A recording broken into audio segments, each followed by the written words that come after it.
run around in a cage, basically. It might be, you know, a 2,000 hectare cage, but you still run around inside a cage and you just go round and round and round and round and round and nothing changes, and you go round and round and round and round and round and round. Round and round and round and round, and you just sort of say, and you stop. You think that you're functioning, but you're sitting in a lounge room chair and you're not functioning at all. You're just gone blank. When I have tea and wash up and go and have a shower, I walk in there and I think, what the hell am I going to do now? And I get that down in the dumps. I've gone to bed at 6:30. They're not going to go to the doctor and say that they're feeling a bit depressed, and that's probably the worst of it. That they're not going to seek out help, whereas a woman would, because we're more self-reflective. And we go, oh my God, I'm feeling terrible. I've got to go and do something about it, or drink another bottle of red wine. Yeah, and then it keeps going round and round and round again. And when it's up in the cloud, they get really big, full of water. It just comes out. It just got me that much. Even now, there are times when I get that way. And your neighbour's in his cage doing exactly the same thing. You're all in the same boat. So eventually somebody's just got to start getting a bit down about this, because it just doesn't get any better. It just gets slowly worse each day. And then it has this cycle thing. The rain comes down, then the sun gets it back up again. Drought, most people don't understand, and you can't really talk to people about it.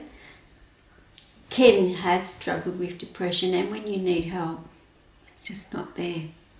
It's really hard to get help. Get people to hear that you really do need some help right now.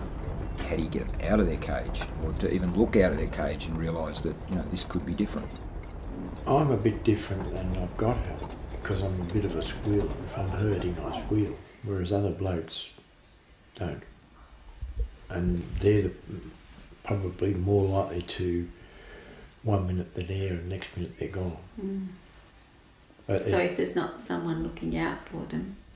I found, I started writing a diary, and it wasn't until I read back through the diary that I realised just how nobody could read this, it's too heavy. A bit of poetry. I cannot quite describe my thoughts that make me write this way. I sit here alone at night and ponder with the thought of, should I stay? We talked of the better years when the creeks had run and worn the banks. We had taken these as our very right, without a word of thanks. As we talked, I knew this best friend, whose every thought was kind. In all those years she had given me, I found great peace of mind. And now I am completely lost. Will I ever find myself again? Life seems so meaningless, so sad. Will I ever learn to cope with the pain? She's resting there beneath the skies, where her peace with God she's found. To you it's just a bit of soil, to me it's hallowed ground. When our kids were growing up, I really loved farm life. I love doing things together as a family. Now that they're not there, and Ken with his depression cut off and didn't talk a lot, and he'd go off and do things without telling me. Whereas, you know, there was a time when he'd say, oh, I'm going to needle cattle, can you give me a hand? And so I used to do a lot with him. I'd go out and help spray weeds. And then he stopped communicating, so I sort of cut off a bit. And I kind of, to be honest, I've got to the stage where I'm really not very involved with the farm at all anymore. In some ways I miss it, but just for my own sake, I have to cope how I can. We get to splash in puddles, and grasses are greener and crops are green, and our gardens grow and the dams get full.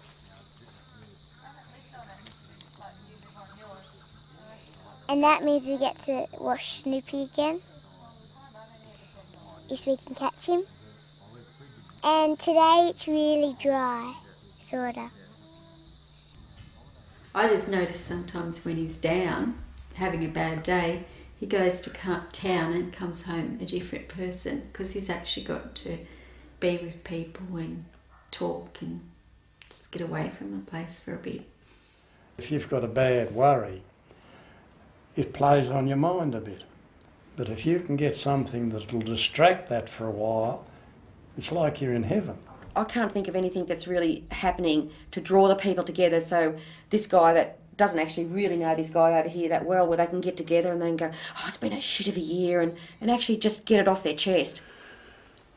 I just think of the blokes around here, I don't think they want to talk on a personal level. That's a bit intimidating. You're not allowed to talk about your personal life, like just... Yeah, I'd go with that, yeah. You know? Yeah. Oh, geez, I've been feeling a bit, shit house today, or... You just... Yeah. There's nobody out there saying, oh, are you... this person, is he okay? But they're not. They're going round and round in their heads. They need a reason to go and see somebody, and incidentally might just mention that they're feeling a bit wobbly about things. In passing, it's all in passing, if you happen to be at the shop or you happen to be chatting with another farmer, or you run into somebody who's got sheep on the road or something like that, and you stop and they chat to each other. They won't talk about their feelings, but they'll talk about how lousy generally this time is. A problem shared is a problem halved and all of that. But a lot of people, they are stuck on their own, especially if their wife's left them.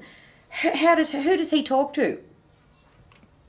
If he doesn't go anywhere, if he doesn't go to the hotel, who does he talk to? And who does this one talk to? There's nothing anymore to bring them together so they can just let off a bit of steam. If I'm inside here and I'm feeling like that, straight out and down the paddock, I'm right as rain. And that's why I say the farm is so important to me. I mean, how do I say it? I called for weeks trying to get someone. Actually, probably better off without you. Like, I end up in hospital, for example, at least they know that I'm in hospital and I'm in a safe place, sort of thing, whereas sitting out here, I've just been a worry to them. But when it's winter, that means because the weeds go taller, and then when you chop them and you don't chop them all the flowers off, it'll just spread more.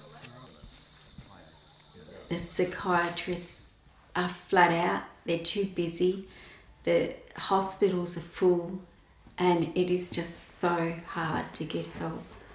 He was transferred from Wang to Albury, so that's New South Wales, and they don't have a government service that we could access. So they sent him to Wodonga, and they said they couldn't take him on because he was coming from over there.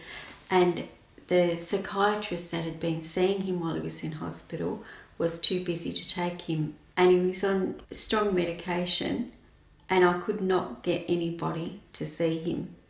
The psychiatrist in Albury ended up seeing him, and what is it, $170 every time you see him. And, we're going through a drought situation.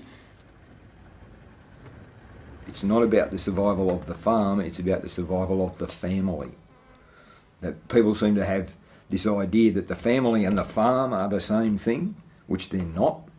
So I'm working away from the farm, and I'm probably in survival mode at the moment. It's important that you get counselling. It's important to do reading and get more and more information in. And that helps to get you out of this depressive state. But it's very difficult to do that when you are depressed, and I'm still on medication now. But I am able to see things a bit better. I can't say that well, you'll be still working out till the day you die, I think.